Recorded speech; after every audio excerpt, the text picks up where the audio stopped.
Pendant 10 ans, Adnan Abou Walid al-Sahraoui aura semé la mort et la destruction au Sahel. Des populations ont refusé de se faire racketter. Il a envoyé ses combattants massacrer des villages entiers.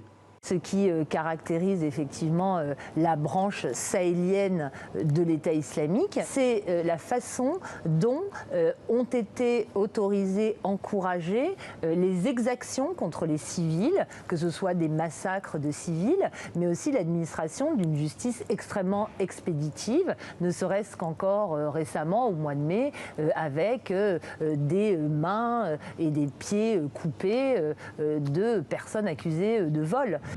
Encore plus cruel qu'Al-Qaïda, État islamique au Grand Sahara aurait tué depuis 2015 entre 2000 et 3000 personnes.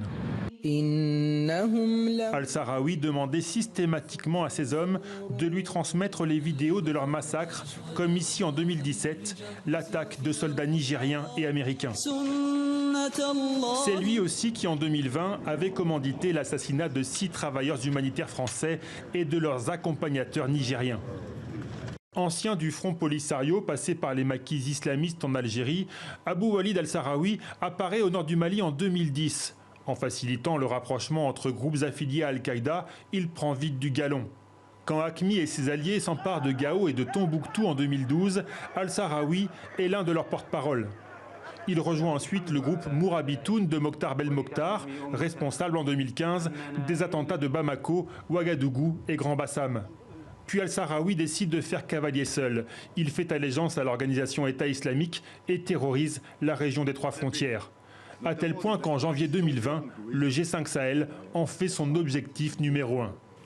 Sa mort, incontestablement, porte un coup décisif au commandement de l'UGS qui a été décapité ces derniers mois.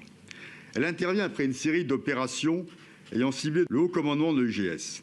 Et elle contribue à une profonde déstructuration du groupe qui va avoir les plus grandes difficultés à remplacer ses cadres. Un coup dur qui ne signifie pas pour autant la fin de l'organisation. Ces combattants ont été formés pour agir en petits groupes autonomes. Et dans la région des 3 frontières, les attaques se poursuivent comme ce week-end dans le Tillabéri nigérien. Même affaibli, État islamique conserve son pouvoir de nuisance au Sahel.